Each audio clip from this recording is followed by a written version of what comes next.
I've got it up, Jim.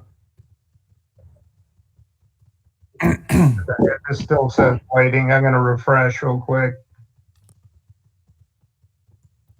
Yep, it looks live. I don't have the volume on because I don't want to. I can test it real quick. Hold on, let me mute this.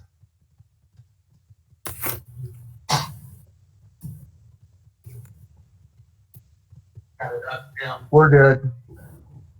I've got it up. Oh. All right, well, here we go. Hey guys, my name is Kyle Chandler and I'm with the Digital Innovation team. I'm a technical digital innovation leader for the middle school zone with Elaine Abernatha.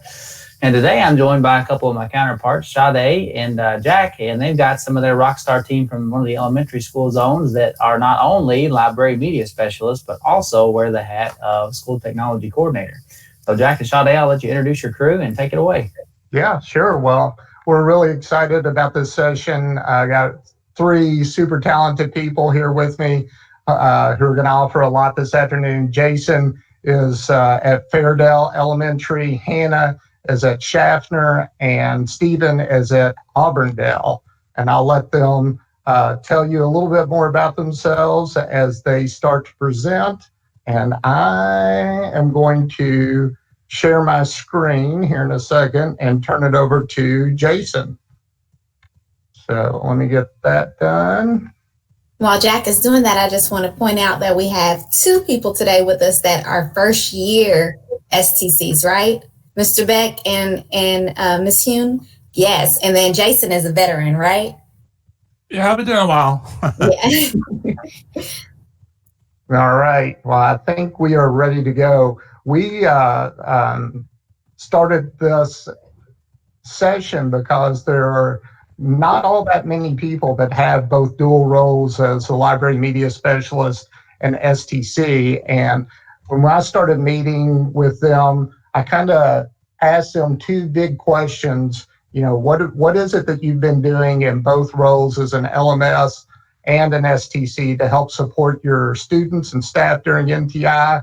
And then what are you thinking about for the future regarding NTI? What are you excited about? What do you think you're going to be keeping based on what you've done? And how would you change things up in the future? So that's kind of where our approach or our lens for this session. So Jason, I think you are up next, and I got your slide up.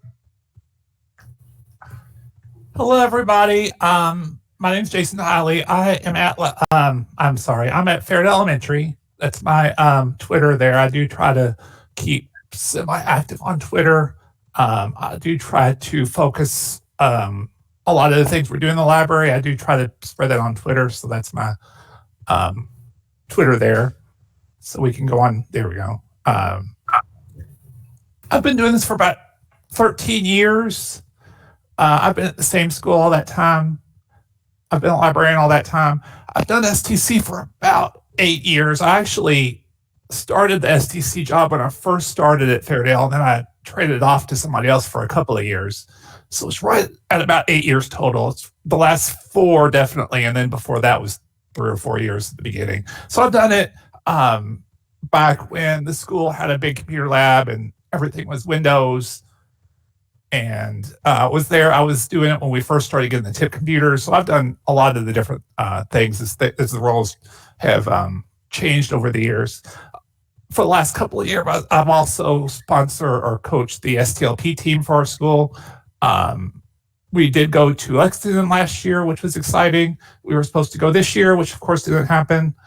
And then also used to do the Bluegrass Book Battle, which unfortunately doesn't happen anymore, but that was a lot of fun as well. So that's some of the things I've done over the years. So Fairdale is a great school. I love working there. I felt like I was really lucky when I got hired there, and I've just always enjoyed it. We have about 620 students. We're up to over 400 Chromebooks, close to 500, I believe, but if almost 1-to-1. We're working on becoming a 1-to-1 school, hopefully in the next couple of years, but 3rd, 4th, and 5th is definitely 1-to-1. And we have a lot of devices for the younger kids to share as well. We no longer have a computer lab. we're working on adding a STEM lab for next year. That's in the works. But we have not had a computer lab for the last couple of years. So most of the direct technology instruction has been in the library. I actually have Chromebooks in the library. I have desktops and I have iPads that I'm able to use. So I'm really lucky that I have a good library collection as well as our technology situation. So we're really in good shape, and we were really in good shape going into NTI because the kids were used to the Chromebooks. When we started NTI, the first thing I was asked to do was to look, to look at the school website. It had needed a redesign for a while, so I worked with School Desk. This is the picture of our current new website, and that was about 3 or 4 days work going back and forth with them. And then all these boxes in the middle are the links that I added just for NTI. Our administration wanted everything in one place. So a lot of these are just Google sites that we created, and they can obviously come down when we go back to traditional instruction. But I liked working with Google Sites because it's very easy to update and update quickly and get what you need on there. Jason, are Yes. most of your teachers using Google Sites Yes. for their NTI portals as opposed to like Google Classroom, or is it a conjunction of both? It's both. They have a portal. Most of them did it as teams. Like there'd be a 5th grade portal on Google Sites, and then each student would have access to that, and then they would go into their Google Classrooms for actual coursework. Yeah, well, this is super convenient for parents, I think, Yeah. just to be able to go to that main page and Yes. click on what they need. Right. And kids, so. Yeah, so everything's all in one place. So like I said, that was the first thing I did to start with NTI. That was really over spring break. I worked on that.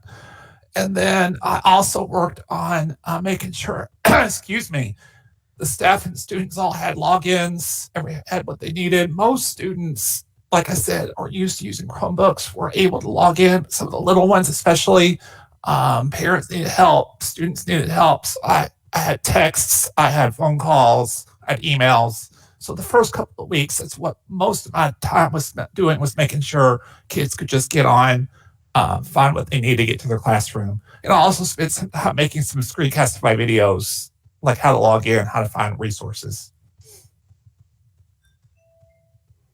And after I got the school set up and I felt like everybody was ready, I focused on the library. I really wanted it to be as close to what they would do with me in school as possible. So we used Google Classroom. I've created weekly choice boards. The choices are things that go along with what we would have been doing in school, like STEM challenges, learning coding on like code.org or those types of resources.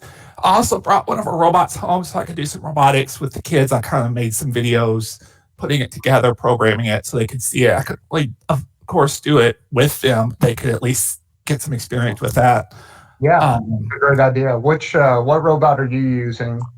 Well, we have several. We have the WeDos from Lego. We have Spheros, and the one I brought home with me is the new one we just got. It's called an MBot, and it's by MakeBlock. And I don't know that too many schools have those. We had just got them. Yeah, I think you and I talked about that maybe the last time I was out, but can't remember that off the top of my head if I actually got to see it when I was there or not. Pretty handy little thing. It's about the same, maybe a little bit bigger than a WeDo from Lego, and the coding is pretty similar. So, so I introduced that. Hopefully next year we'll be able to do more of that, either with me or in the STEM lab. And then one thing I really wanted to focus on or make sure I did was the weekly story time, because that's my favorite part of being a librarian. So every week I make sure there's at least one new story that I read to the kids, and I post it and I let them comment or send me a connection. Or sometimes I would give them a STEM challenge that went along with the book, and I'd have kids send me pictures of what they built at home out of their Legos or out of their Play-Doh. So that was a lot of fun. Yeah. And the other thing I thought was really cool was once I started looking at some of the things we'd already done in school, like Tinker Mystery Dug, I found out that those could actually be integrated right with Google Classroom. So I actually just assigned things from those sites directly into the classroom to the students, kind of optional. And a lot of kids would do those as well. They would do the coding at home with Tinker. My kids love Mystery Dug. If you're not familiar with Mystery Dug, it's a great resource. They do a science question every week, and he lets kids write in the questions, and he'll answer them and give them related videos and things go along with it. So that's a lot of fun. It goes along with the inquisitiveness of the library. So those things I found out I could directly assign through Google Classroom, which was really cool. And the other thing that was great is that we already have access to LibGuides, which is basically your library website. So I made sure that those were current, all my links were current. I actually made that kind of the go-to spot for the special area choice boards. They're all posted there, so they're all in one place. Made sure kids had the links for the ebooks, research. And the other big thing I'm going to start working on now that we're kind of winding up is making sure that all my digital resources are current for next year. Now that the kids have had a lot of experience with NTI, that I'll be able to hopefully do a lot more direct interaction with those sites in the library with the kids, and also just kind of getting kind of a game plan for next year, kind of a curriculum map I'm hoping to work on that will kind of give me exactly what I want to hit on, each month. Yeah. And kind of a map to get me started. So that's what I've been working on.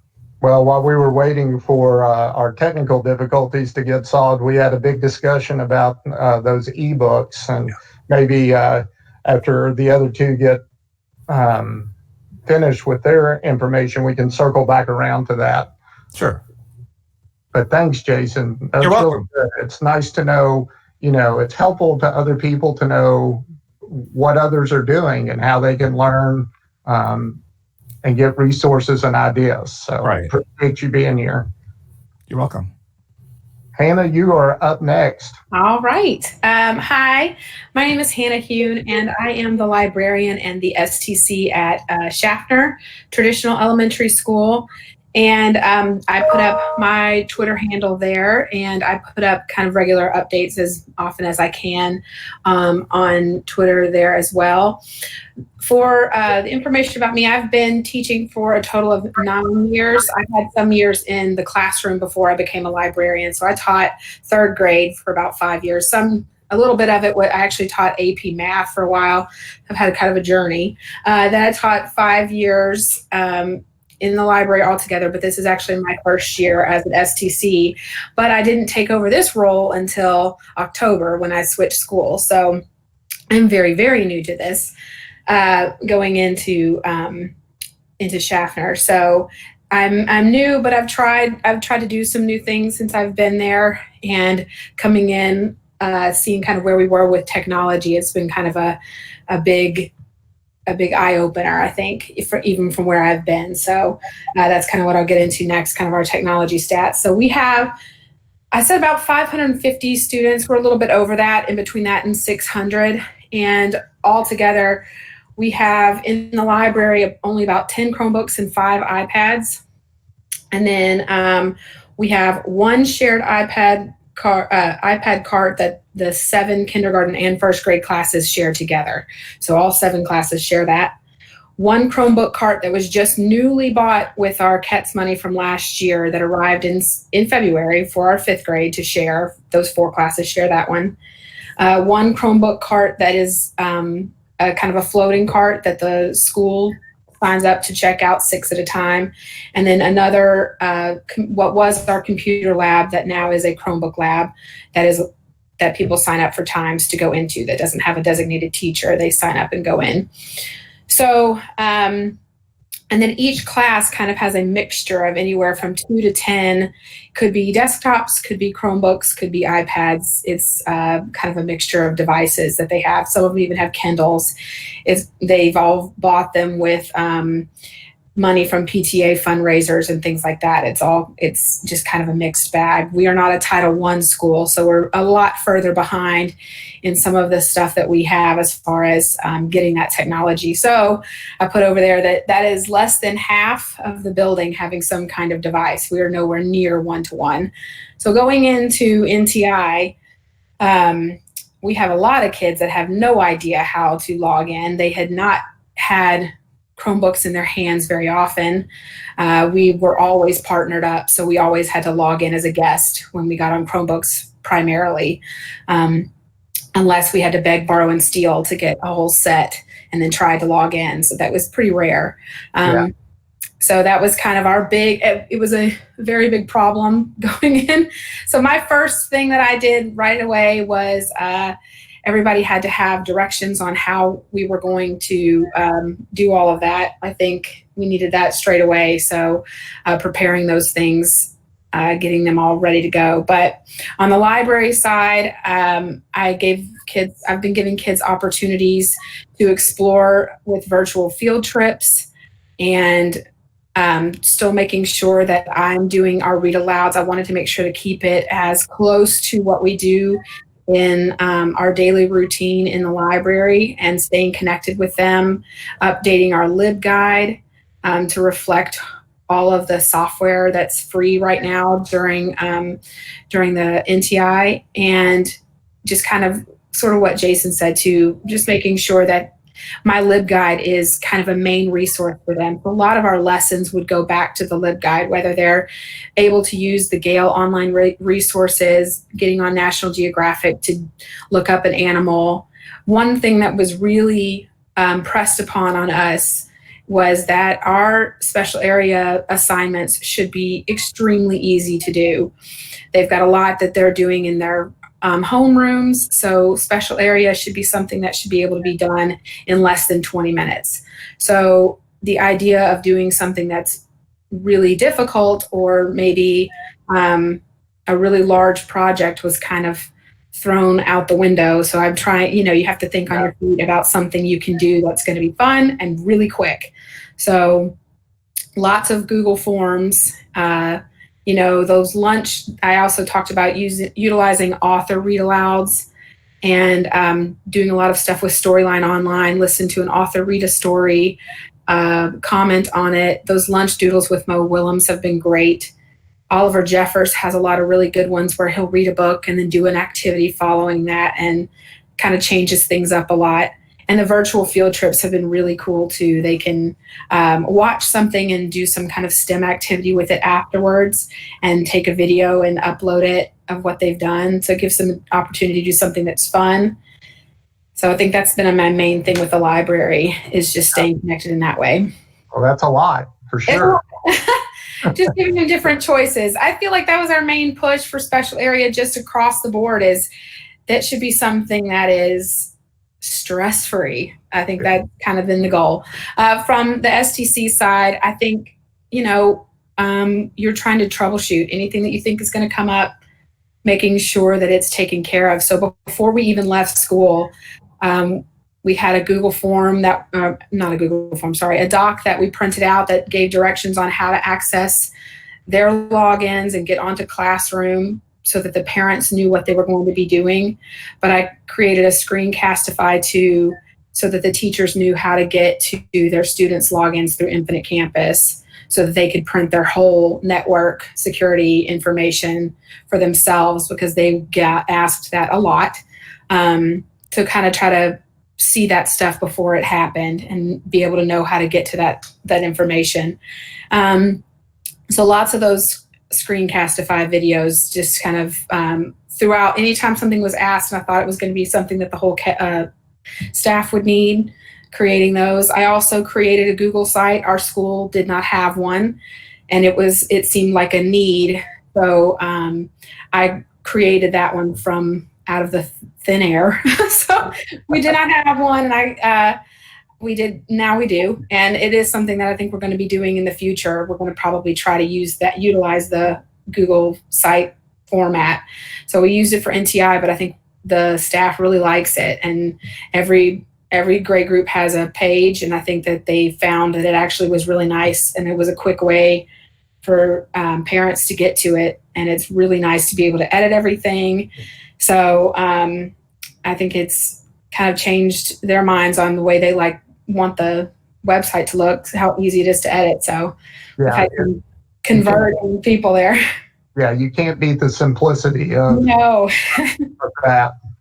Yeah, I mean, and that kind of went along with that too. I created, quick little videos on how to add buttons and do things, even though there's stuff on YouTube and lots of that stuff that's really easy to get to, but making a quick video of myself just saying, here, do this real fast, and sending that in an email made it really easy for people to be able to do what they needed to do.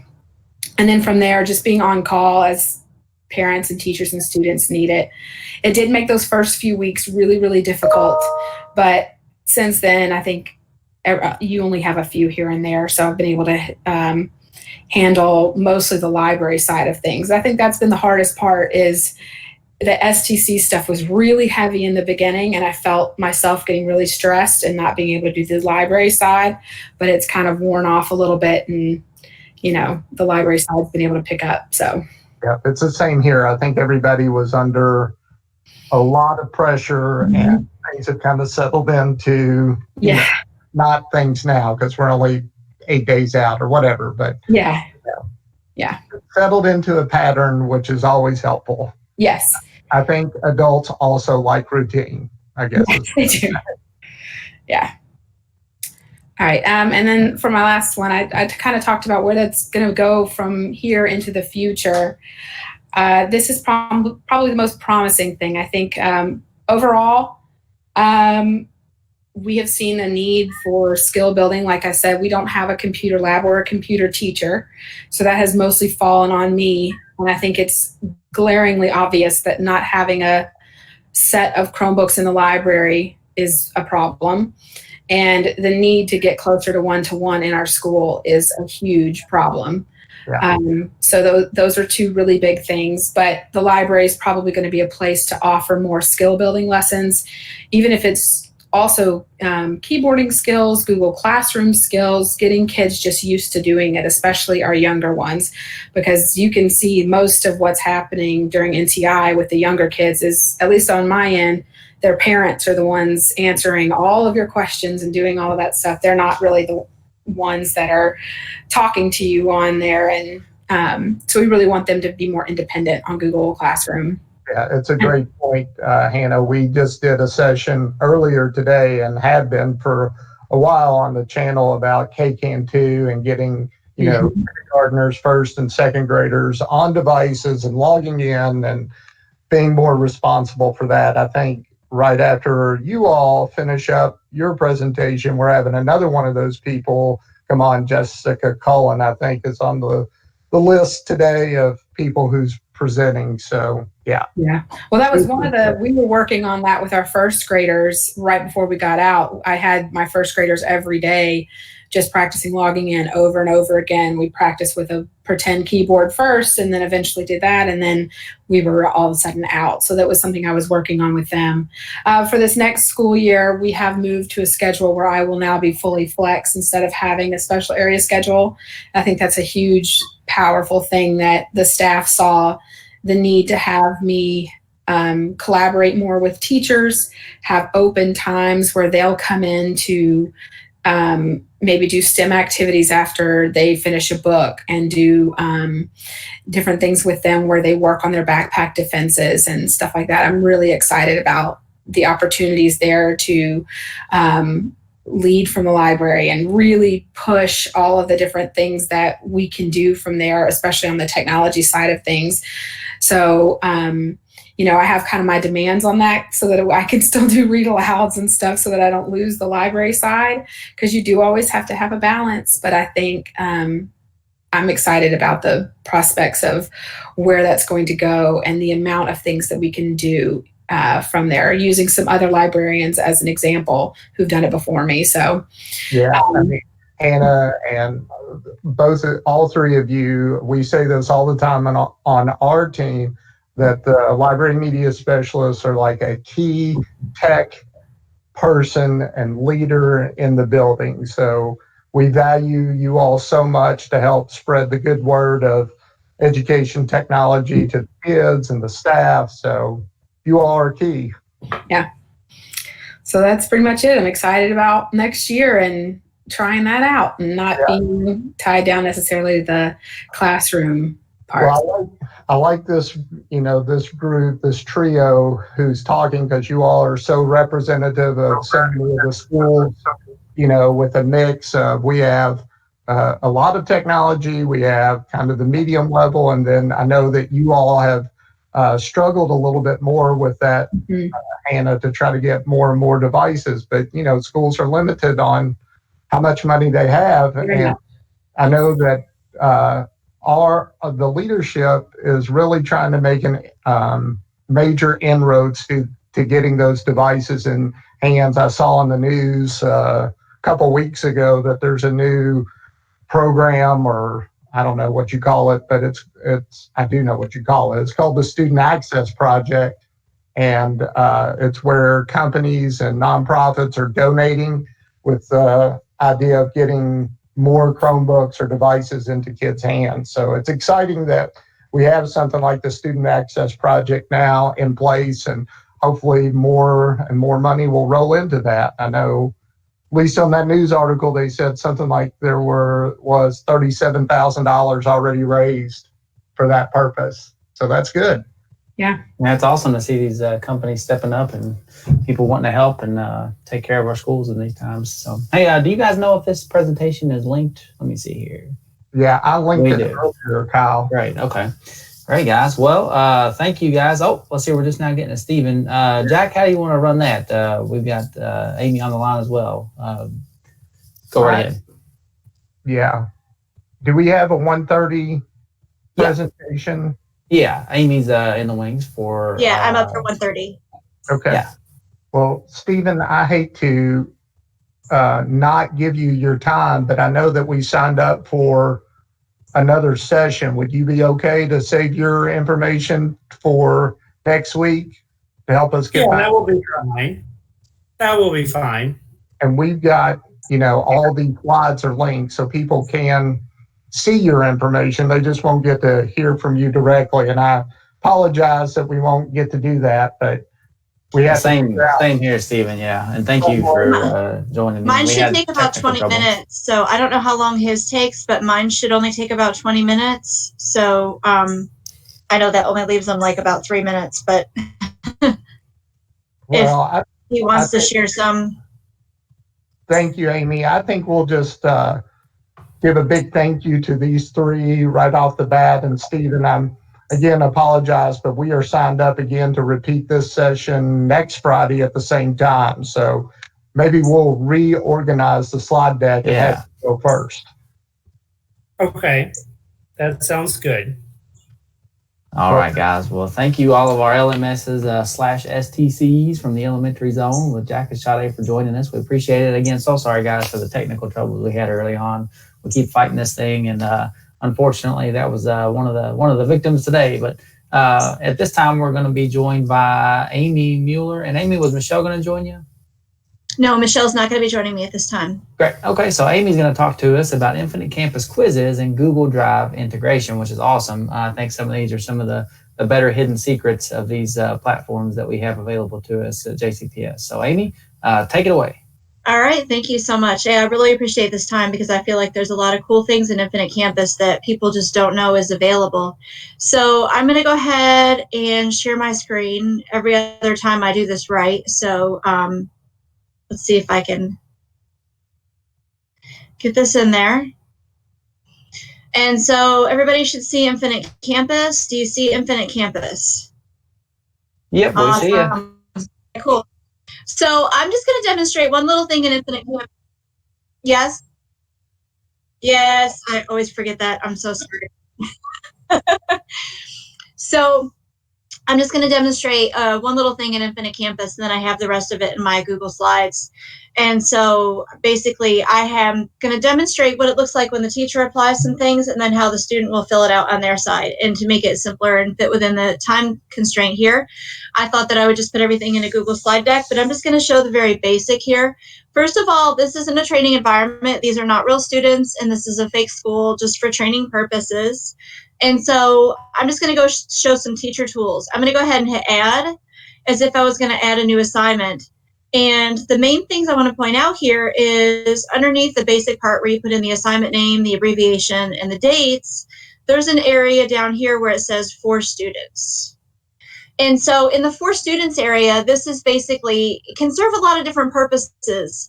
So if students are looking at assignments from the portal, the for students area will list anything the students might need to know about a missed assignment or upcoming assignment, or details on a student submission or a quiz. And so in the example here,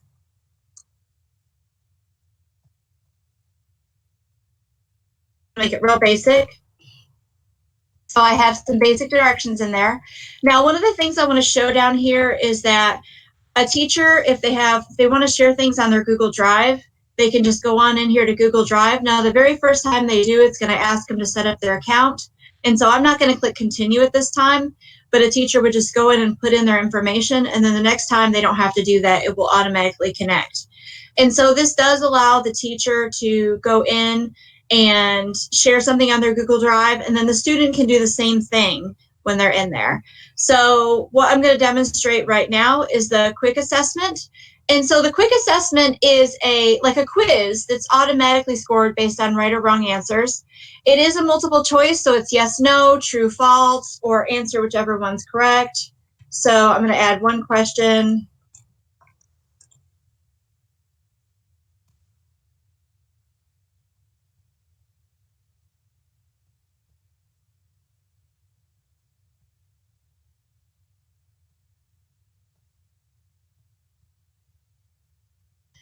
I have my right or wrong answer, and then you would just select the one that is correct, and then you would add additional questions.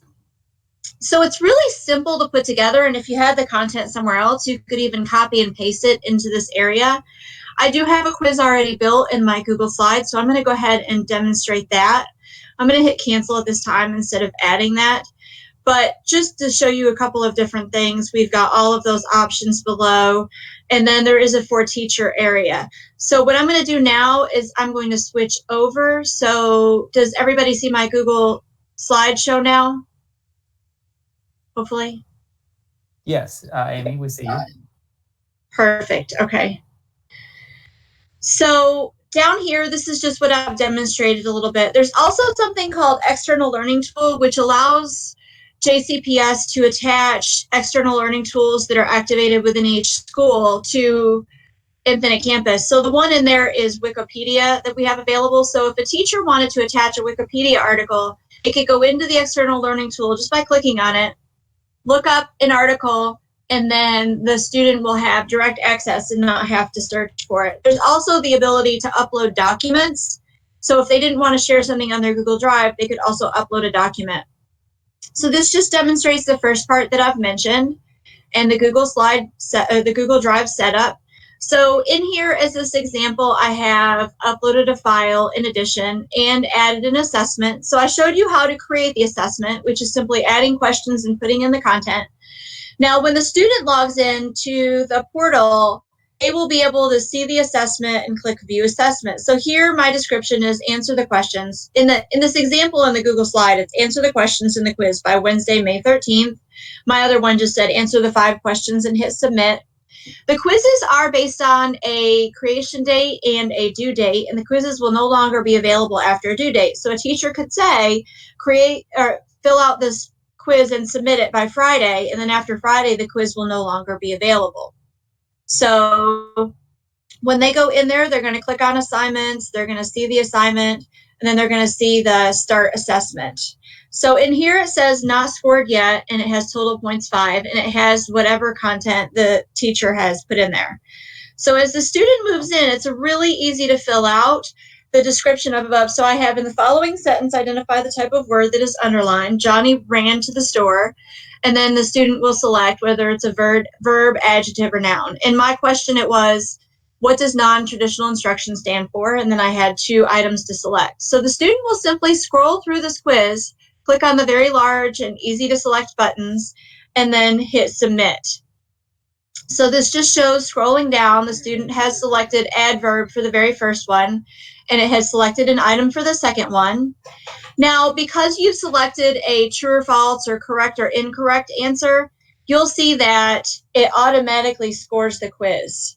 So in here, the student received a 3.75, which is a 75% for the quiz. And so it's automatically scored. Now, what does the teacher see? So before I explain what the teacher sees, as you can see here, the student can click on the plus symbol underneath content and click on view assessment and review their quiz. So they can see any questions and answers. They can see what they got correct. They can see what they got incorrect and what the actual answer is. So the student's able to have immediate access to what they got on the quiz and what was correct, what was incorrect, so that they can practice. So then what happens on the teacher side? So the teacher automatically knows when the student turns in the assignment, because the teacher is going to log in. The teacher is going to log in, and when the teacher logs in, they'll go into their grade book and they'll see that the assignment was turned in.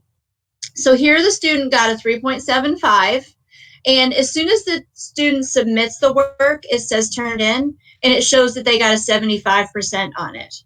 The teacher can then add a comment if they would like to add a comment, and they can go in and score the assignment or change the score on the assignment. So, sorry, my family came outside. So next we're going to put in a comment here. So the teacher puts in a comment, and when the teacher clicks on the comment, the student will automatically see it. So let's say the student missed one question on the quiz, and the teacher added a comment that said, work on your practice worksheets on adjectives, adverbs, verbs, and nouns. So that way the student will automatically have access to the document, and the student can review the content. If the teacher wants to change the grade at this time, they'll have the ability to change that grade. So this is how the quizzes are going to work in Infinite Campus. Are there any questions in the chat log or anything about this? I'm not seeing any yet, Amy, but I'll keep an eye on it for us and Holly. Alrighty. So the next thing I want to show is student submissions. So the quiz, as mentioned, is true, false, yes, no, or a multiple choice question. Whereas you can't put in a text-based answer or a essay or anything like that. So that's where I'm going to demonstrate student submissions. So the way student submission works, it's right next to quick assessment in this for student area of the assignment. When the teacher selects student submission, they have the same area where they can put in a description underneath for students. That way, the teacher is going to need extra details here as to what is expected of them in this. So we have the student submission. So what the teacher has done this time, read the attached story on the Great Depression and provide the answers here, asked at the end of the story. So they have a website link. There's a little link icon in here where you can link to a URL. And they've also attached a document or shared a document through Google Drive. And as you can see, the Google Drive submission has been activated. They could also attach a Wikipedia article if needed. Now, within here, it's not going to be automatically graded, and it's going to take a little bit to getting used to for the students because they'll want to make sure they read the description before going in to answer it. So I'm going to move forward. The student's going to access it the same way they did the quiz. They're going to go into assignments, and they're going to click on the assignment. When they get in there, they're going to see the class, and the submission is only available within the assigned date and only available up until the due date. And so the students coming in here, they're going to see a document or a shared document or an upload or a website or all of the above. They're going to read what is expected of them, and then they're going to click Add Submission. So when they click Add Submission, at the very top, they'll see a place where they can type in their answers. So that main editor is where the student is going to type in their answers. Or if the student has put the answers in a file that they've uploaded or on a Google Sheet or created something within their Google Drive, they can go down below and either upload or share it within their Google Drive. So in their editor, they may have literally said, see my Google or my documents uploaded, or my document has been shared, or whatever they want to do. If there's any confusions, then they can come down to the student comments and add a comment, and the teacher will know right away. Now, if they hit save, it's like save. It's like, I'm going to save what I'm doing, and then I'll come back and do the rest later. I'm not ready to turn it in. But as soon as the student turns it in, no more edits can be made. And that's the final submission. However, the teacher can unlock it if they want the student to add more. So here the student has clicked on the assignment, and the student has either attached a file or shared a Google Drive that's going to show them, shared a document in Google Drive that has the answers in it, or type something in, and then they've hit turn in when they're ready. So on the next screen, the teacher's back in the grade book. So it's marked as turned in, just like the quiz is. Now, if the teacher unclicks the T, it will allow the student, it will basically unlock it for the student to add some more details. As soon as the teacher sees this, they'll see, hey, the student Rowan Mueller has turned in his submission on May 11th at 1:37 p.m. And I see the blue bubble, so looks like maybe he has a question or a comment. So when the teacher goes in and clicks on it, the teacher can read the question. So Rowan says, I was confused about question 5 because in the document the teacher supplied, there were multiple questions that they wanted answered, and the student wasn't quite understanding what question 5 needed. So the teacher can go down and respond to the student's comments below. So we'll see all of that information there. So then you'll see down here, this is just more details on that. The student has a question, the teacher provided feedback, and the teacher went ahead and hit save. Now, when the teacher goes back later on, so let's say the students already looked at it, turned in their work, reread it, and they understand what's going on. And now you'll see that there are 2 bubbles. The blue bubble is where the student had a comment, and the white bubble is where the teacher has a comment. So the teachers can easily keep track of, hey, the student had a question. Did I respond to their question? And they know that they did. When did the student turn it in? And they'll be able to see that. And so the teacher gave the student a 9 out of 10 points, and then they hit save. So both of them are really cool options. The quiz is great because it's multiple select, and when they turn it in, it's automatically scored, no extra work necessary. This is nice because it allows the student to either share a file or write essay, something besides multiple choice. But it doesn't automatically score because it is all written format. So any questions about this so far? Amy, let's see here. I'm keeping an eye out there. Nope, got folks popping in saying hey. All right. Just yet. Okay. So yeah, those are just some really nice options that I'm hoping people will take advantage of, because I don't think a lot of people realize that there is a Google Drive integration, and if they activate that, then they can easily share documents with students, and students can come back and share documents back with the teachers. And I've been kind of, as my kids, I have a 7-year-old and 11-year-old, and of course they're going into Google Classroom all the time, and they're doing assignments and turning things in. And I always think to myself, I wonder if people know that these same functions are available in Infinite Campus. And in the case where teachers might have assignments in Google Classroom, and they want to also put those assignments in Infinite Campus, and it creates double work, these assignments can be placed in Infinite Campus and automatically scored. So I love this opportunity that you all have given me to share this information with teachers and let them know what's out there. Hopefully soon, once the Google function to be able to drop assignments from the Google Gradebook into Infinite Campus, once that comes out of beta stage, then that'll be really great. And we'll be able to have that ability in Infinite Campus. So I think all in all, there's a lot of really great options available right now in the meanwhile. And hopefully people have tuned in and will take advantage of some of this functionality and check it out in the future. Yeah, that'll be huge when that comes through. And you're right, IC's always had a ton of great little kind of hidden nuggets. And thank you and your team for always bringing them to light. You got a few minutes if you got any other quick tips or tricks that you want to share while you got I do want to mention this very last slide that I really want to mention, and this is one of these that I plan on tagging on all of my presentations, is in campus instruction on the left-hand side, there's an option for professional development. And what that does, it's available to everybody, and it applies to whatever tools people have access to in Infinite Campus. So any teachers can click on this and then go in and do simulations and tutorials and learn about their tools.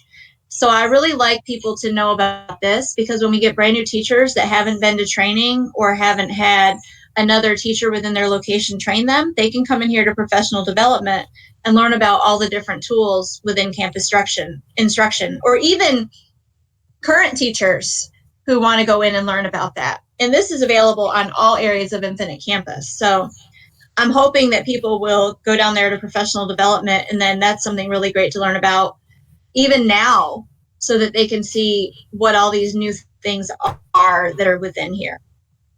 So those are all my main things for today. Is just I wanted to concentrate on the external learning tools, the submission and the quizzes, and then how to get more learning underneath their belt as far as campus instruction and campus learning goes.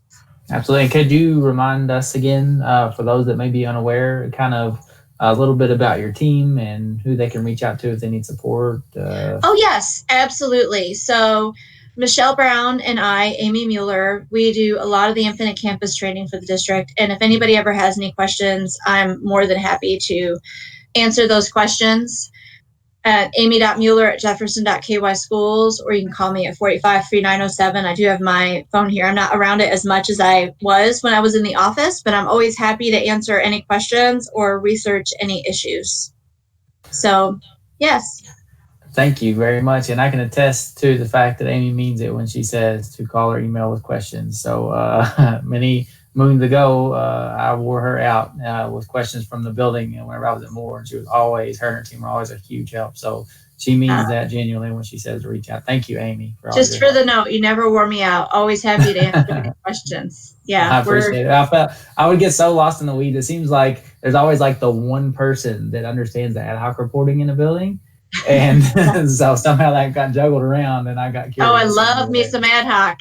I know, it's such a powerful tool. And, again, those that know that it can be manipulated, it's really powerful, but it's like so mysterious until you dig into it. But it's not that bad with your help. So thank you. Yeah, definitely. All right.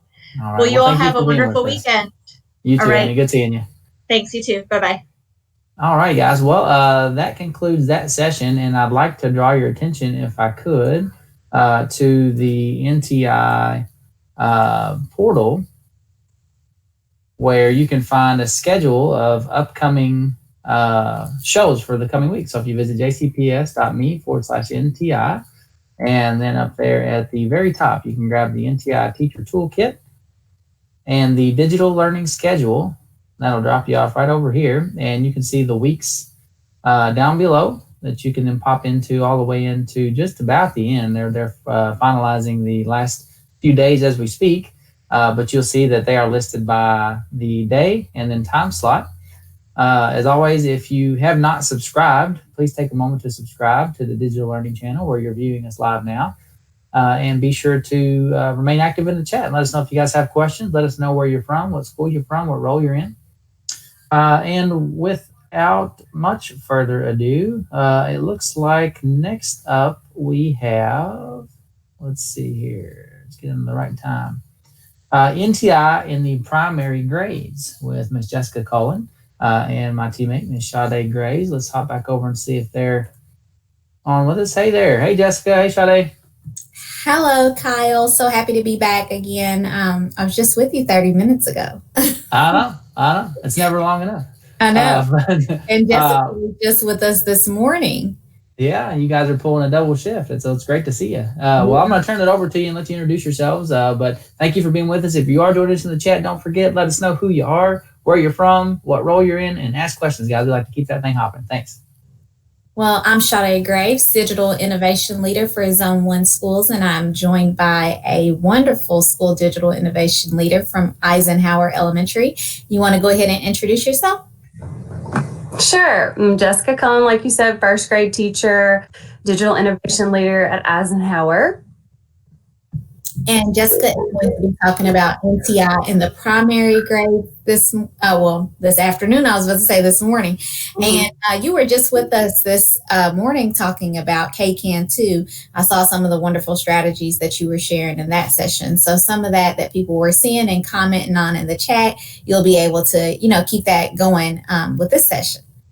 Yes, definitely. We ran out of time in that session, so we're trying to plan another time to come on or figure out what to do with that. So yeah, so many people on there. I was like, oh my God. It was a little crazy. So if you want to go ahead and share your screen and get started, we can give the people what they want. Of course. And it sounds like Jessica may be an old hat at this, but just in case, Jessica, when you're presenting, if you could do the closed caption for us, that'd be great. I will. Thank you, ma'am. Mm-hmm. Let's see here. Move that. Okay, right. We're doing NTI in primary. And I said this kind of last time, but it's not just primary. I mean, I am a first grade teacher, but I think that anyone that's an educator, admin, anyone can hopefully take something from this and tweak it to be able to enhance their teaching in their classroom or in their school. So that being said, this is just kind of quick overview of what I'm going to talk about today. I tried to put as many links as I could in here to things. So if anything that you see on here, hover over it, see if it's a link and kind of check that out. The first thing I want to talk about is just how that instant feedback has been so key during NTI.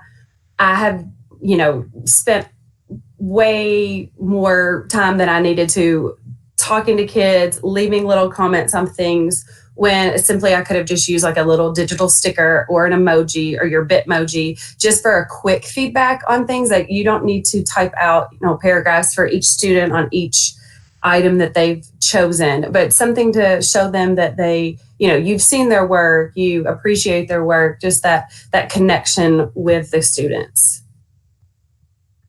Another way I feel that NTI digital learning, even in your classroom, something that has been key for me has been using Screencastify, as well as the Google Slide audio tool. That's fairly new, and it's a great way for non-readers to be able to go through work. You can read your directions to things. You can use Screencastify without video and only input your sound, or on this little microphone over here, it's a link to an online an online recording tool you can use. I use it for quick things like little just words or sentences that I might say to my students. Like on the next slide, here's an example from my analogy chart for my online guided reading class or group. In the word bank, they would click on the little speaker. I would say a word, they would type it onto the chart. It was a great way for them to keep going with their word work at home and their word study while they are during this break. We also can do this in the classroom. It'll be a great way for them to work independently during a reading workshop while I'm doing guided reading groups or follow up, and then I can go back and check it later. Another example, I used the speaker for their guided writing part. They were writing about the story they just read. They clicked the speaker, they listened to my directions. I also have little speakers, different spots that tell them how to do things if they've forgotten how to upload a picture or insert something. Jessica, did you say what tool that you use to record the audio with? I know a lot of people are more familiar with Screencastify now through the NTI process and the fact that they were, able and gracious to give us that free, tool to use throughout the NTI process. But a lot of people, I don't think that too many people are familiar, and I may be speaking wrong here, but I don't know if that many people are as familiar with tools that you can use to embed audio into Google Slides. So what do you use? I do use Screencastify if it is something a little bit lengthier, if I'm reading a passage or a story to them, but I have linked here just onlinevoicerecorder.com, and it saves right to your desktop, and then I just drag it into my Google Drive to use. I use that a lot of times when it's just something quick, a sentence, just a how-to, a word. So it's just a different tool. So if you aren't able to use Screencastify, or you just want to use something different, that online voice recorder is a great tool. It's very simple as well. Yeah, and I've seen my favorite word on there, which is free. Free, yes. Yes, free and easy are the best things for this. And it's very easy just to slide that right into your Google Slides. I'm sure people will appreciate having that linked into the slides, which they can find on the virtual training schedule if they are not familiar with how to do that. Yes. Also, I know after my session, there is the little Bitmoji classroom craze. And this was just an example of what I have up in my classroom this week. So if you want to learn about that, stick around. And how I implement it in my room, of course, it's fun and addicting for teachers to play around and make this little classroom or your home classroom. But my students, it's just a way for them to get some more AR books. And what I did is I just linked books with with YouTube links to these certain books, these read alouds, and then they can take AR tests because we do have the accelerated reader program at our school. You could do so many things with this Bitmoji classroom. It's such a cool tool to use. With Accelerated Reader, and I promise I won't go for it. Too much. But with Accelerated Reader during NTI or other reading programs that students are engaged in, are you all able to still do like rewards for them since we're away from them? Are there, any programs that you have implemented virtually?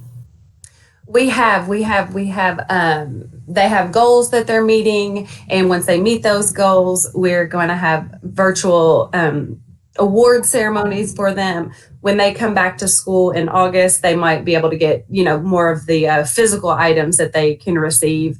I know with my own children, when they meet their goal, we might have like an ice cream party at school. Yeah. So we had an ice cream party here at the house, which was partly for myself, but we had, so I think, I've encouraged some parents to do that. I've seen that. So it's kind of on them to do anything that food wise or snack wise, but yes, we've had, we can celebrate it in your Google Meets, anything you want to do with that virtually. It's a great way. They still are motivated they want those points, luckily, without having too many incentives holding over their head. But it's been fun to see them challenge themselves to get, those comprehension points with AR.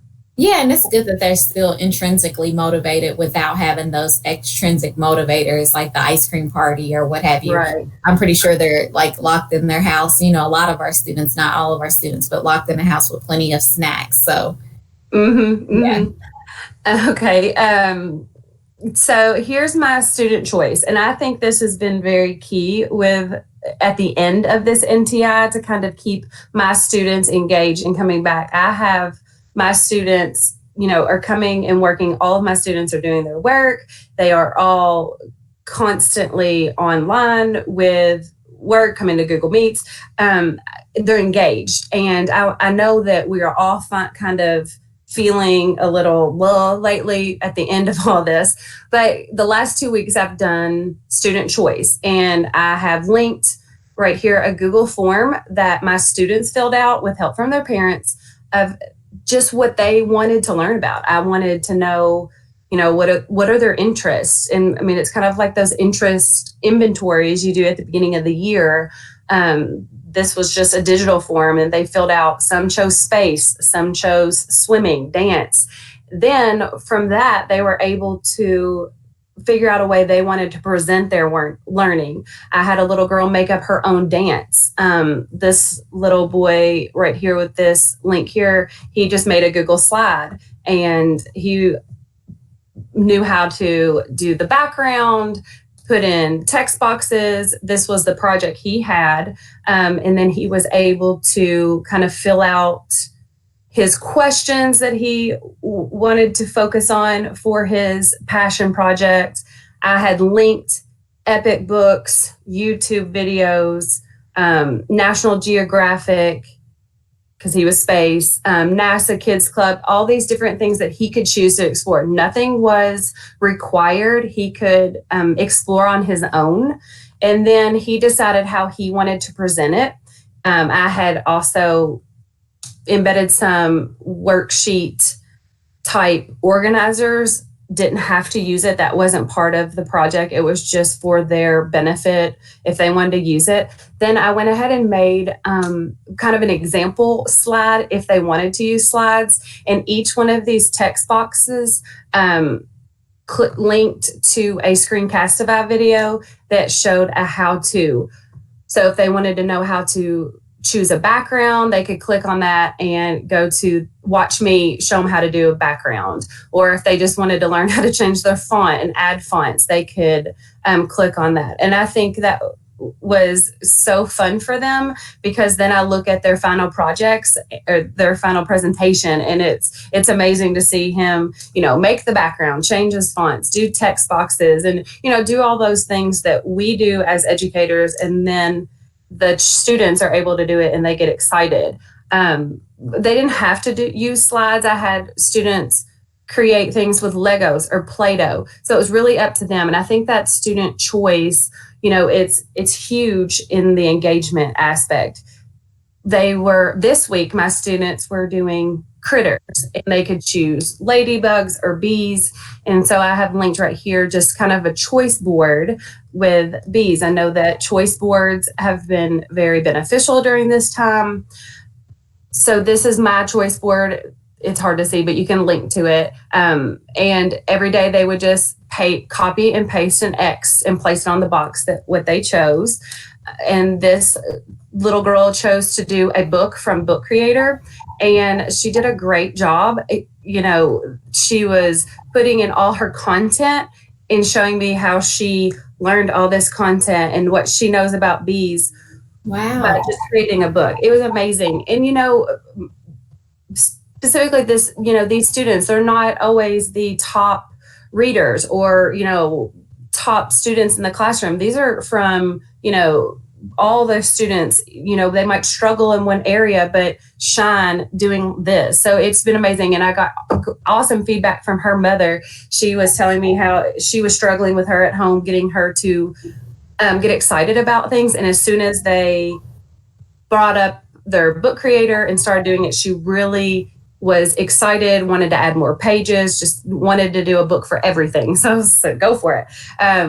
But I loved it because the speech bubbles, it just was a great way to see her and her learning, what she took from her exploring of bees and how you can help. And it was a great backpack piece for her to put in. That was awesome.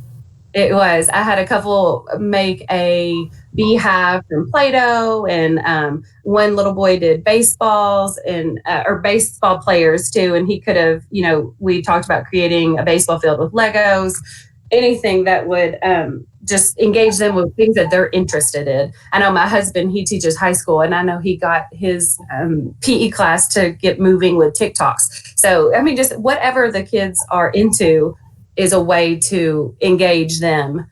And we have Jack Bosley in the chat, and he's saying just a reminder that a first grader created that. And that is so true. Like I said that the last time we were on, these are first graders creating these artifacts that you're showing. And that just is just a true testament to whatever age that we give the kids the space and the place to be able to be creative and demonstrate their learning, they will rise to that challenge. And so it's just a lot of times about the teacher, being able to give up that control and allow students to rise to the challenge. I've seen it happen so many times. It's just exciting. It is. It is. I was lucky to have administration who kind of was ahead of the game, I think, with technology.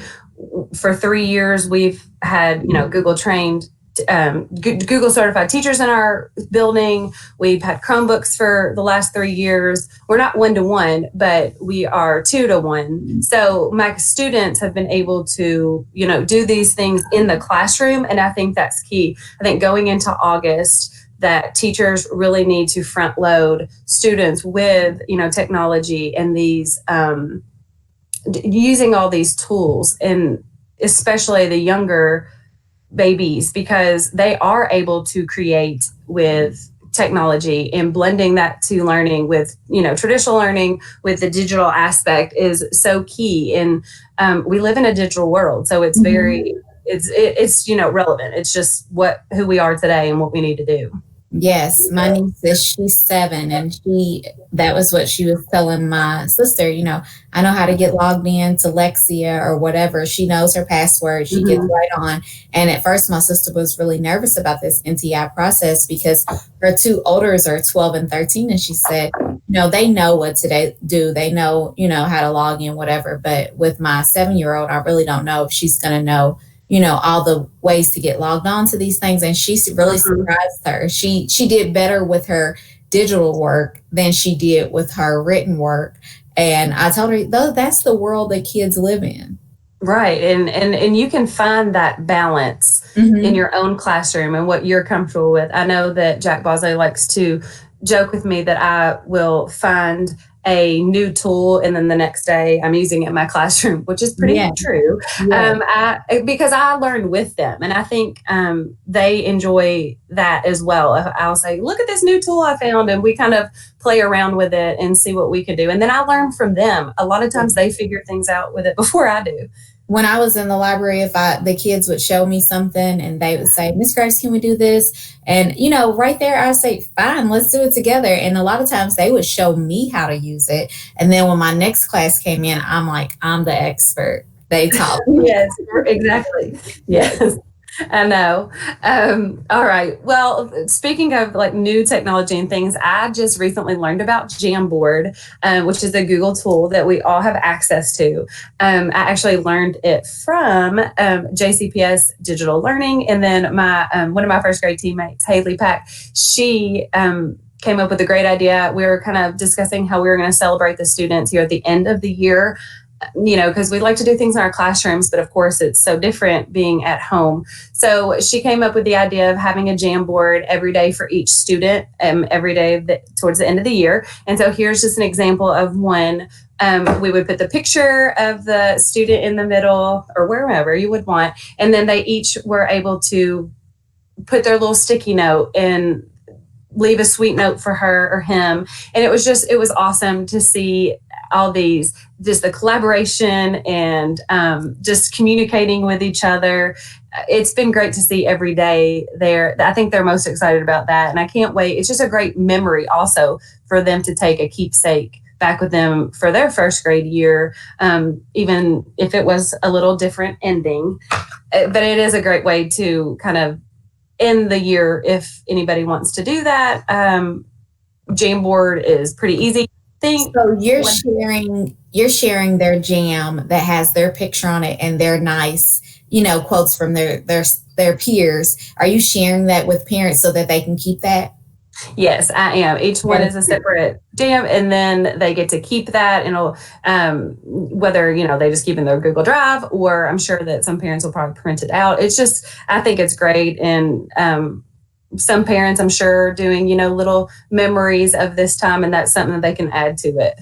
I know I have a box full of stuff from when my son was in first grade, and that definitely would have been in there. I have a whole container. I told him he's taking it with him to college. Yeah.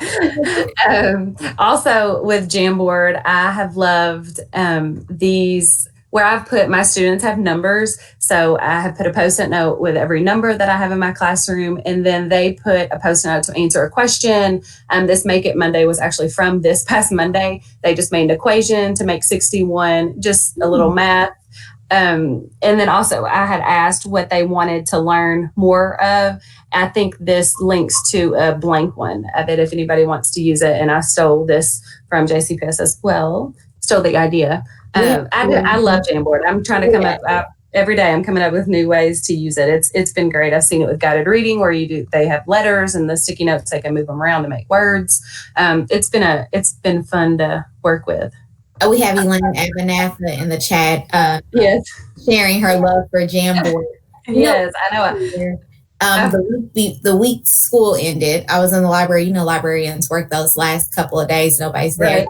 And, I was playing around in the Google and I seen Jamboard. And so I'm like, what do you do with this? It's just blank, And so I'm trying to figure out how could you use it in the room? And now a year later, I see all of this guided reading and everything. And it's like, oh my God, it's awesome.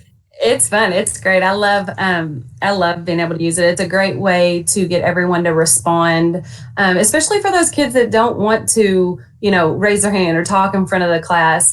And it's also, I've seen it used where during this NTI time, just as a check-in with people, how are you feeling? So, you can see, if someone's feeling down or if someone is, sad or whatever, there's so many different ways to use Jamboard. Yeah. And, it's kind of like when I first seen Google Drawings, I was unsure. It's just blank. What do you do? But then that's the beauty is that it's just blank. And then you have all of these possibilities and different ways that you can utilize it to fit your needs.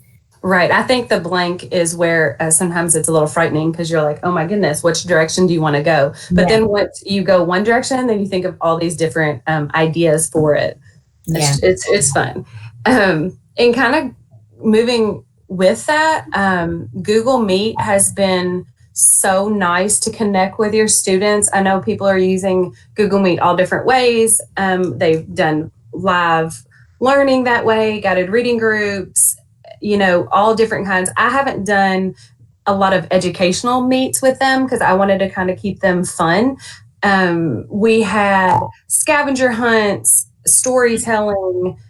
I simply read a book to them sometimes. We had a story time and snack time, and I would send these little invitations, not to every one of them, but to some of them just to get a little excited, just something different, kind of something special. And then we've done directed drawings where I draw with them, and then we kind of look at everybody's picture and see how they're all a little bit different. We've done a guess the picture where it was like a zoomed in picture of an animal, and then they used the chat feature in Google Meet and would type what they thought the animal was.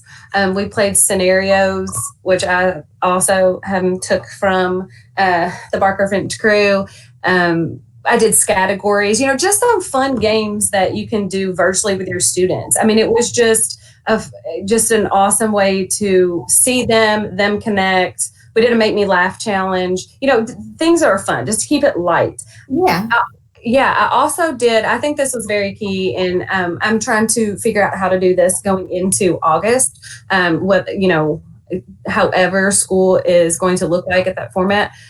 I did a Google Meet with my parents or guardians only a couple times. I did it at the very beginning of the NTI period, actually the day before, just kind of showing them, here's Google Classroom, here's what your students are going to be looking at. And then I think it was like Thursday evening of that first week, I had another Google Meet for parents to come on. And that way, if they had questions or concerns, they could also give me feedback. I did send a Google form home sent a Google form to the parents asking, how much time is your child taking every day doing their work? What's a struggle for them to connect with? Are they able to connect? Do they have pencil and paper? I sent, what I could home with them, but who knows how long it lasts at home. And if it's like my, children in the classroom, they eat those pencils. So I just, if there's something they needed, I needed to get it to them in any way I could. So Google Forms have been great to send home with the kids, to send home to the parents, just to kind of keep that connection with parents and able to tweak my end of it. And I actually did have to redo my slides after that first 2 weeks, streamlined it a little bit to make it a little bit simpler for parents, not, just so they were able to do this because it's new to the parents. It's new to have never seen Google Classroom before.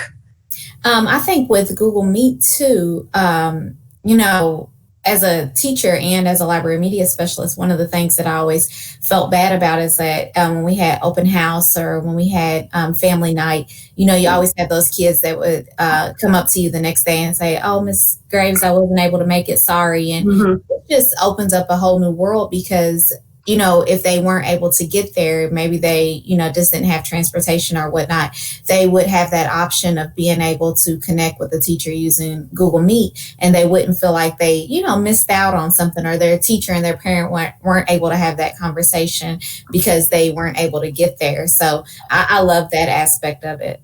Yeah, and I'm, you know, trying to think of what to do again in August, how to have, you know, a virtual open house. And Karen Stone earlier on KCAN 2, she was mentioning how they're going to do, they want to do a parent technoversity to just teach the parents about this, especially for these littles, that they know how to do it in the classroom, but they might not be able to verbalize it to their parents. And that way the parents have a little background and front loading that way where they feel comfortable doing something NTI again at home. Yeah, not as unfamiliar, just a little taste, a little buffet of these are the things that we're going to use. Everybody take a little taste and everybody's, you know, ready to go. Right. And that way, you know, you can do homework, you know, virtual homework, or, you know, the kids can start making Screencastify's at home, you know, or online recording, anything like that, Flipgrid, that's stuff that they can work on at home as well, you know, not just for the classroom. Yeah. Well, Jessica, we thank you so much for being with us twice today. Are you on at all next week? Possibly with KCAN 2. I'm waiting on the final word. Yeah. Okay. So our viewers can look forward to seeing you again, and they probably will see you again next year, if not. So thank you so much. I hope your last full week of NTI goes smoothly next week. Me too. Me too. Thank you. Thank you. Jessica. Thanks for joining us today. Thank you. Have a good weekend. Wow, Sade, that's pretty neat. Well, thank you guys for being with us. Guys, if you would, I'm going to share my screen with you again and point you to some resources here. Let's see here.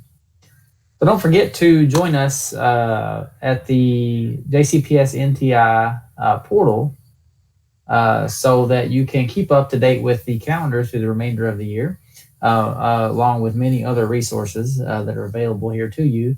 And if you're just joining us by way of a tweet or an email or a text from somebody asking you to hop in for Jessica and check out her awesome session or otherwise, and you're curious about how to see what else is coming, we run the channel from morning till afternoon with a brief lunch break. If you will visit jcps.me/NTI, that will bring up for you the NTI portal, which I'm sure you're familiar with by now. And you can hop over to the teacher toolkit. And from the teacher toolkit, if you scroll on down to the digital learning schedule, it will take you over to this document, which will show you week by week what we have for the coming days and the time slots as well. So some of these are blends, some of them are available on demand with links directly to them at the Digital Learning channel. And much of them are live and will be with guests that we have on with us that we want to highlight and that have amazing tools to show and share during this time in particular. So as we carry on through today, we'll be joined here shortly by Miss Rachel Johnson, and that'll be creating a Bitmoji virtual classroom with pre-K all the way through 5. And I can tell you as a JCPS parent with a kindergartner, they very much love and the Bitmojis are very useful to the littles, as they call them. So I'm very excited to see this session. Don't forget also, if you hop over to jcps.me/digital learning, you can actually subscribe to our channel. So if you haven't done that, hit the subscribe button over there and you will get notifications when we go live or when we upload new content. And we're currently in the process of uploading many new videos as we chunk these up. We record the live daily show, and then we go back and break it into the 30-minute segments. So do check back there regularly and subscribe so that you can get the latest with how-to videos and great ideas for the classroom and resources during NTI. So I am Kyle Chandler with the digital learning team here at JCPS, and I support the middle schools with Elaine Abernathy. So thank you for joining us. If you're going to be in the chat with us, please make sure that you hop in, let us know who you are, what school you're from. If you have any questions, we'll be keeping an eye on that. And I will let Rachel know from the chat if something pops up that she can help us answer. So Rachel, how are you this afternoon? I'm great. How are you? Wonderful. Thank you for joining us. Have you presented with us before? I just did this morning, actually. Perfect. Look at that. So if you recall, if you've got slides to share with us, if you could work that closed captioning, that'd be awesome. And if you have trouble, holler. And again, thanks for joining us this Friday. I'll turn it over to you now, and I'm excited to learn more about this myself. So thanks, Jessica. Thank you. Okay. So my name is Rachel Johnson, and I am an ESL teacher at Gudermuth Elementary. And let me get this loaded for you. Can you see my screen? Yes. Yeah, I can see that. Are the captions working? I don't see the captions just yet. Let's see if you can hover over when you go to that present button again and hover there we go. And I'm not seeing the CC. Oh, there it is. Okay. Okay. Oh, there they go. Okay. Awesome. Perfect. Oh, that looks weird. Okay. So today I'm going to be talking about how to create a Bitmoji classroom, and then also giving you guys a few resources that you can incorporate in the classroom to make sure that you're engaging students and bringing them back each week as we continue through this last week and a half of NTI, and as we think about the future as we go back to school, how could you utilize this as well as we continue on? So, these Bitmoji classrooms right now are kind of all the rage. If you get on Twitter, you will see so many of these, and they're all so different. And that is what's so amazing about it, is people putting their own touch on their classroom and what they incorporate. So, and another great thing about it too is you don't have to download anything to make one of these. All that you need is Google Slides, and you just put all of these resources and all of your pictures onto a Google slide. So when you're sharing with students, it's really simple. You can download it as a PDF, or you can share your link like we've been doing during this time. So that's one really great thing about these Bitmoji classrooms. Another great thing about them is they're so engaging for our students. On top of them just being fun and cute to make, they have a lot of great benefits. So they're interactive, they're clickable, and we're giving students activities that are interactive. Maybe you're linking virtual manipulatives, so students are getting to build or create things. You're giving them choice, allowing them to choose books or activities that they're interested in. It provides differentiation because you're providing visuals, you're giving scaffolds, you're providing interaction opportunities, you're building background knowledge, which is all great for all learners. I think about too how we could differentiate with these, and you can make multiple classrooms. You can make one for one level of students and make another for another level, or even just incorporating different bookshelves in your classroom. And then the next thing is that these classrooms can be used for multiple content areas. I want people to know that if you're not a classroom teacher, that is okay. And that's what makes this so great, is that art teachers, music teachers, PE, any teacher could use these to incorporate activities during NTI or during the future when we go back to school. So I'm going to get into creating the Bitmoji classroom first. So I'm going to walk you through step by step on how to do some of the basic things here. So you go to Google Slides, and you'll open up and have a blank slide, and make sure that you don't have any text here. You want it to just be clean. And the first thing you want to do is you want to have your classroom background, whether that's a wallpaper or floor, it's your choice. I've seen some people even do their classroom at a Starbucks or a Target. So, you know, whatever you want, you get to, it's your choice. So that's what's really great too. So to do that, all you have to do is go to Google Images and type in empty room wallpaper. And I suggest typing in empty room and adding wallpaper to the end, because then you're going to get an image that has a higher resolution, and it will look better when you insert it as your background. It won't be grainy or stretched out. So you'll go to Images, and as you can see, there are tons of options on here for you to choose from. There are some that already have furniture included in them. Like this one already has a cork board and a shelf if you wanted to use this one. And there's also some that just have the wall and the floor. You have to be careful though, because as you can see on this image, it has markings, meaning that it is a paid image, so you'd have to pay for it. But don't worry, there's plenty of free ones on Google. You just have to kind of search around a little bit. So one option is typing in empty room wallpaper, or you could also even just type in floor. And when you do that, you're probably going to have to search a little harder, because you want to find an image that looks similar to this with the floor and wallpaper attached. And this has a really good resolution, so I know that this would be a good choice for me to insert. So to do that, I'm just going to right click. Oops, not going to do that. I'm going to right click and save the image to my computer as floor. Now I'm working from a Chromebook, so it may look different if you're working from a Windows computer. And then you go back to your slide, and you want to insert this as the background. You don't want to just paste the image onto the background, because as you start to add, you know, your bookshelf, your desk, all other furniture that you're going to put in your room, you don't want your background to be shifting around. So setting this as your background is going to make it stationary and it won't move.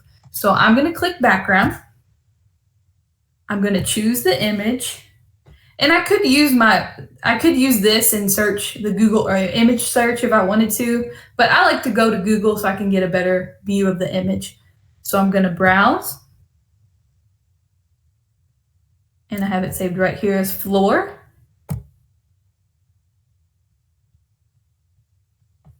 And now that is my background for my classroom. Now, if you don't want a white wallpaper, you could always change that. If you just want to do a simple color, what you could do is click Insert, pick a shape, and just do a rectangle. And what you can do is actually just trace the white space here to insert a background color. So you would just click the Fill button and choose a color that you like, or you can do a gradient effect and choose one of these. So I'm going to insert this one. I'm going to remove the border because I don't need that. And now my classroom is ready for me to start adding some furniture. So the first thing that I usually add when I'm making one of these is I want to put in the bookshelf, because I know that that's where I'm going to put the majority of my resources. So that's usually the first thing that I put in. So the same thing, I'm going to go back to Google Images, and I'm going to type in empty bookshelf. And there are so many good choices on here. So depending on your style, you can choose from a wide variety of bookshelves. Again, like the floors, you're going to come across some that are paid. So if you want to search around for some free ones, they definitely have them on here. This is a really good one if you like a realistic bookshelf. I really enjoy this bookshelf because it has multiple places for me to put books. So I'm going to do this one. And all I have to do is right click and copy.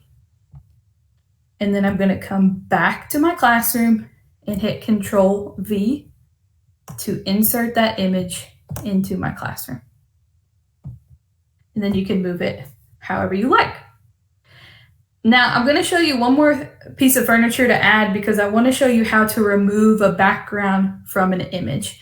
And you'll see that as you start searching for rugs or lamps or clocks or anything that you want to add in here, you're going to come across some images that have a background. And we don't want to just copy and paste that into your classroom because it's going to have that background on it. So I'm going to do a kidney table as an example because I like to incorporate things in my room that my kids are familiar with. And I know that they all know my kidney table because we sit there every day. So I'm going to choose a kidney table. And I really like this first one because it looks similar to the one that I have at school. So you can see here, it's surrounded by a white background. And if I were to copy that into my classroom, you would see the white background. So what I'm going to have to do is I'm going to have to remove the background. And to do that, you will open up a new tab and you will type in the website called remove.bg.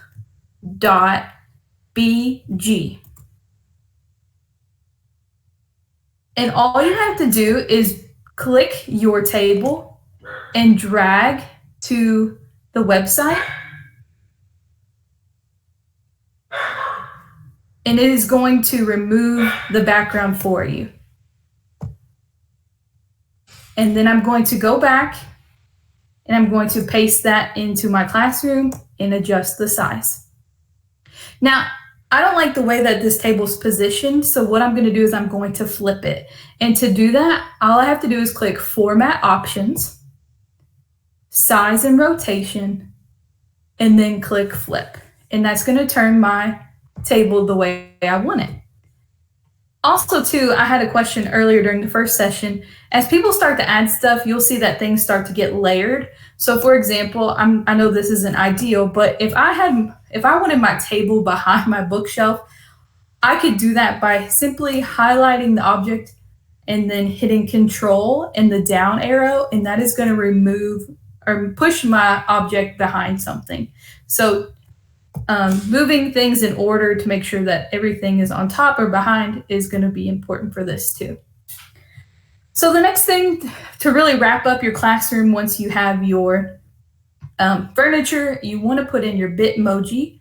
And to do that, you can get a Bitmoji extension using the web store on your Chromebook. So if I were to go to my web store, I could type in Bitmoji, and this is what it looks like, and you can download the extension. So then when you are working in your Google Slide, all you have to do is click the Bitmoji extension in the browser, and you can copy straight from Bitmoji. So I need to log into my Snapchat. You also don't have to have a Snapchat to use Bitmoji. You just have to create an account, but it's free. So I'm going to go back now since I'm logged in.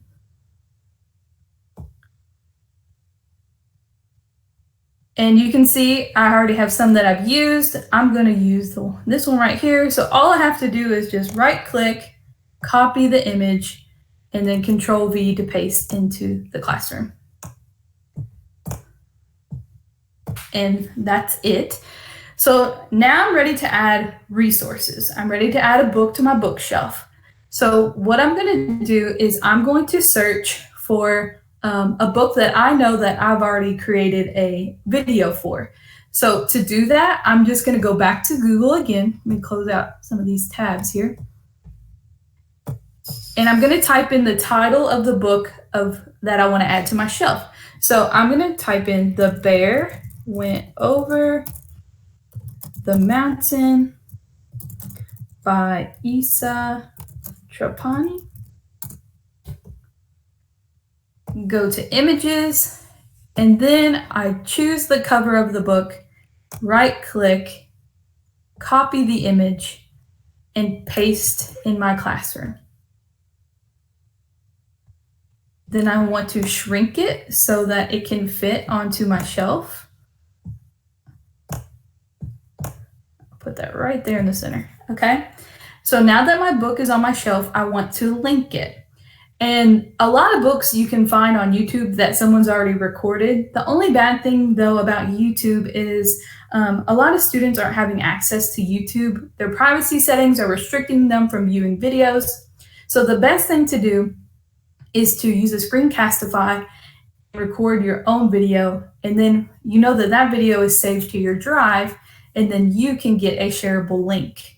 So what I'm going to do is I'm going to go to my drive so I can get my link.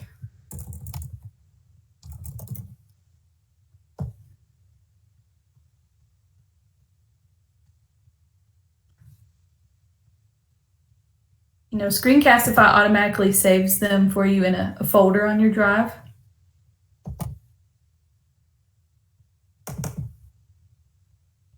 There we go. And I'm going to find my book. Here it is, The Bear Went Over the Mountain. And what I'm going to do is I'm going to right click on this. And I'm going to click Get Shareable Link. When it does that, the link automatically copies to your clipboard. So then you can go back to your slide. And once your item is highlighted, you're going to hit Control K at the same time. And this little box is going to pop up for you to paste your link inside. Or you can also search for a link if you want to do that as well. So all I'm going to do is I'm going to Control V and apply. So now that my video is attached to my slide. And that is how you create your Bitmoji classroom. Now, I know that if you get on the Digital Learning Channel schedule and all of our presentations are linked there, you could get on there, and I have a how-to video again if you want to rewatch, or if you want to read the steps here, you can do that as well. I also have some steps for linking resources and how to do that also. So that's how you create it. But now I want to show you all really quick just some resources that you could use to incorporate in your room. You know, you don't have to just use Epic or Storyline Online. There's a lot more resources out there that are really fun for students. So here are some common resources. Let me go back in present mode here.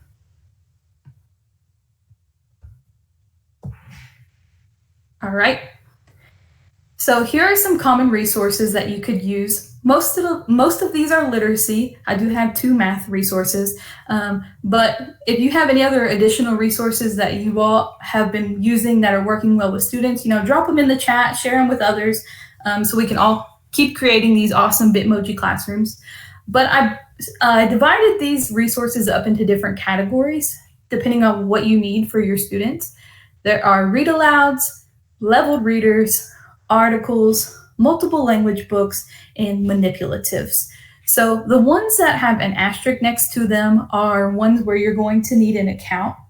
Many of these, though, you can access from your school's library page.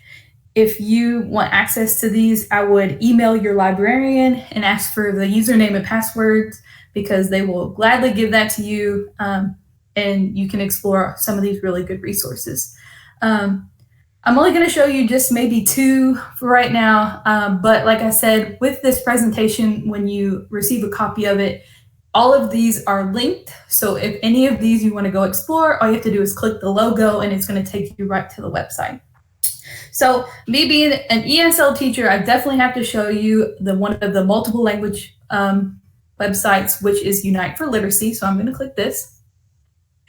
And on Unite for Literacy, they have tons of books for K1 and 2 particularly, but they are in multiple languages. So say I wanted to read the book Reptiles. I could just copy this link here and send it to my students. But then they also come in multiple variations of language.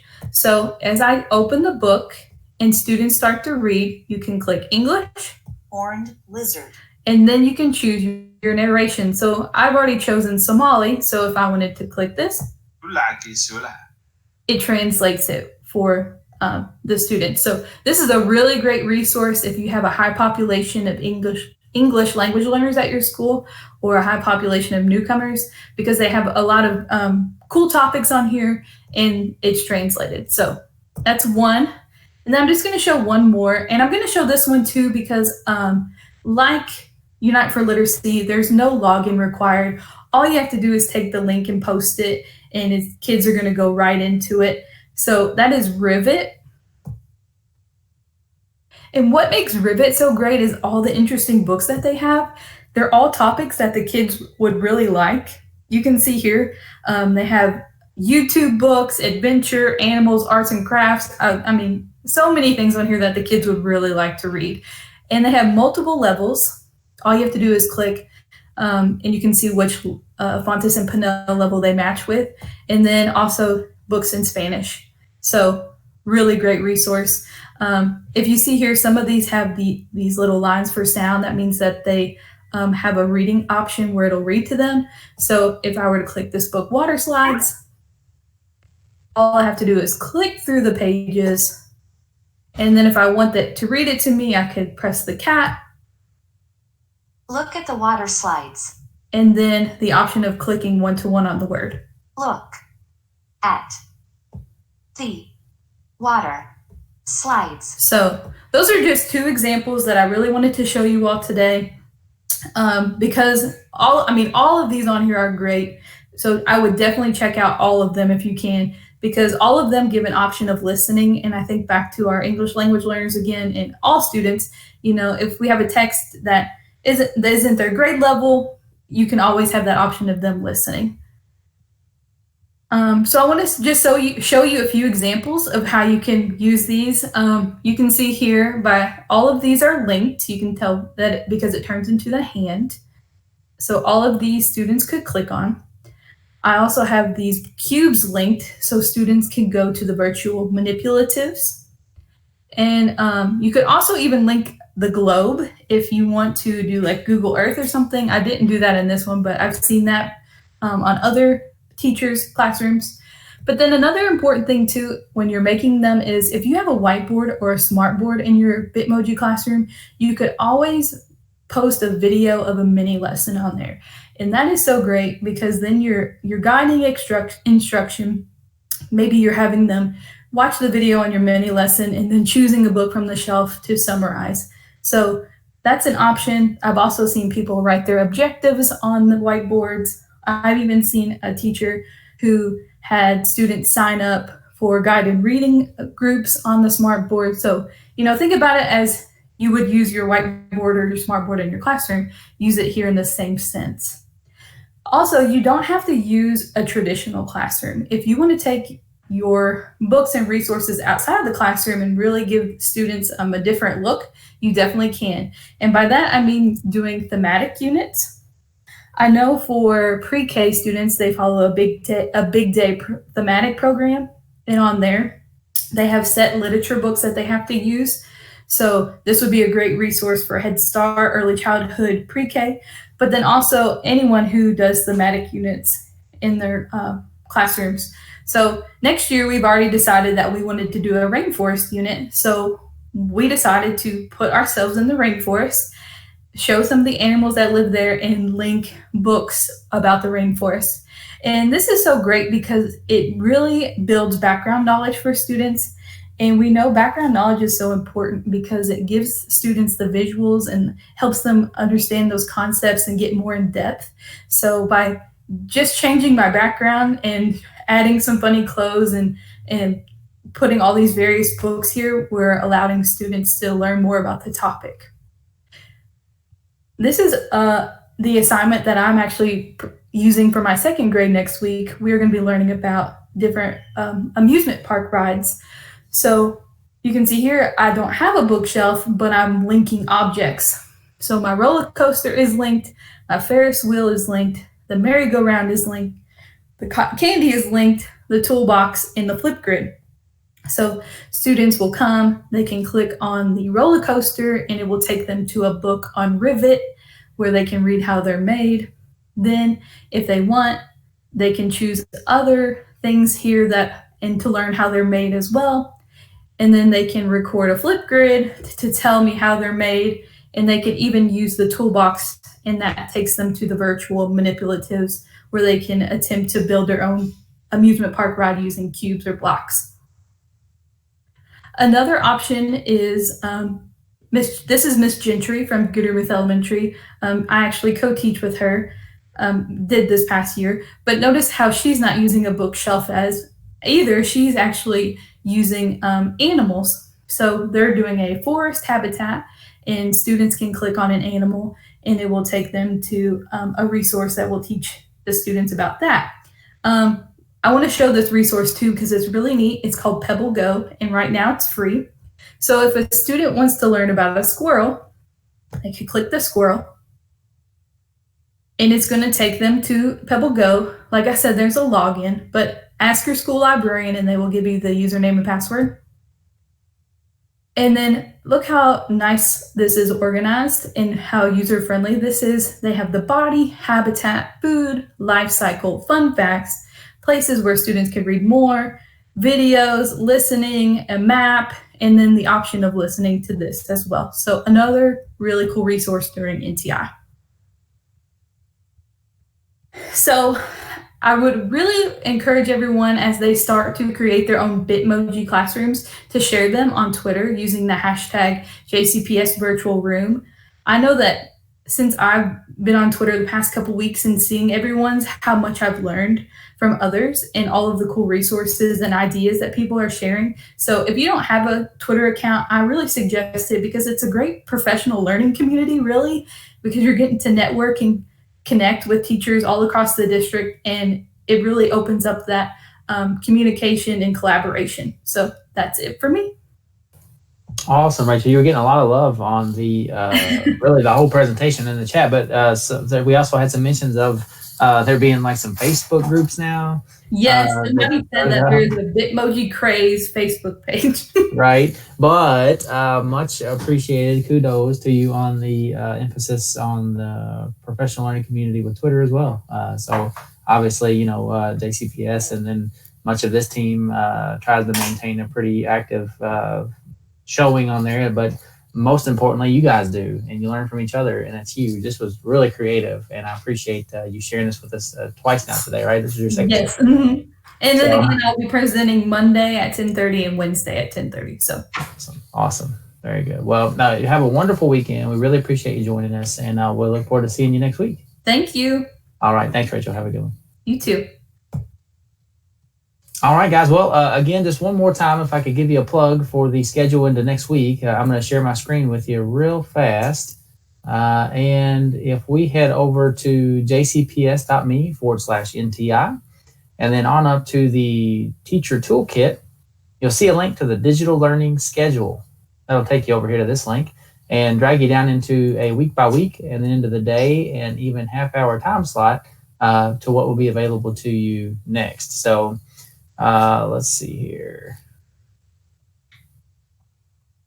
They are firming up the schedule for next week and be on the lookout for all of those great sessions. But as you'll see at the top when you land here, you'll have a link to the digital learning channel itself, as well as the day-by-day schedule and time slot with linked resources. Those are the linked resources typically to the slide deck that they use. If you haven't done so, navigate to the digital learning channel, which is it, or the YouTube channel you're viewing is from now, and make sure you subscribe to that. Always lots of great videos being posted, or when we go live, it'll come up and let you know. And we'd love to see you. Love to see you guys in the chat to keep everything live and involved. So again, one more time, big shout out to all of our presenters for the afternoon and morning sessions today. Thank you guys all for joining us and hopping in the chat.